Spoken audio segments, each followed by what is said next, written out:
him a chance. I haven't heard him, so I'll give him a moment. First round of $1,200 checks, who have been holding this up for months and who cut the direct stimulus payments in half as we enter the holiday season, with so many families having difficulty making rent, the car payment, affording prescriptions, and putting food on the table.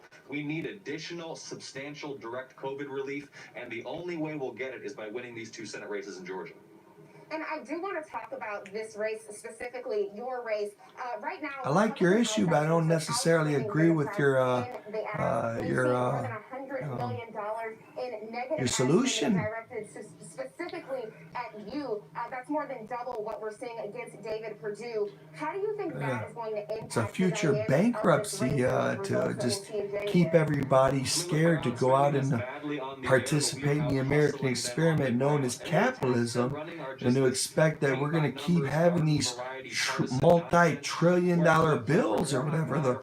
The money, I mean, what the hell? Where are we going to get the jobs and justice for the people?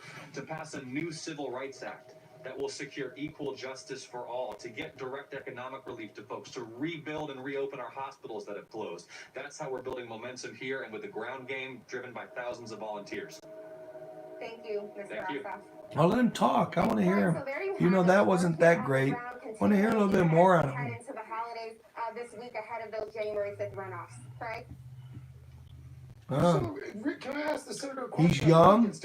He could have some interesting paradigms and precepts as far as to his world versus my world. I want to hear it. Mr. Ossoff, quick question here, Craig Melvin.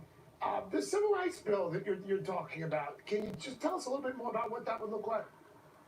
You may not pick the right one. Yes, this Civil Rights Act, a new Civil Rights Act, will empower the Civil Rights Division at the Department of Justice to hold law enforcement, prosecutors, judges, facilities of incarceration accountable. Oh, that's totalitarian. Use the race card in the government?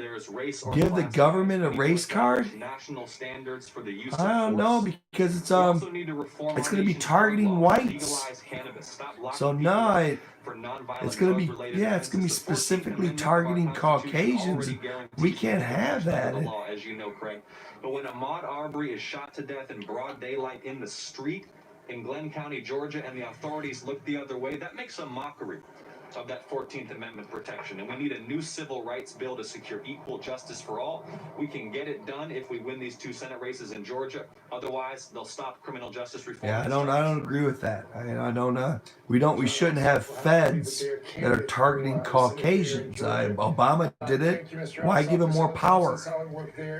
But it's interesting. But Priscilla Thompson, thank you as well. Let's turn now to Michael Starr.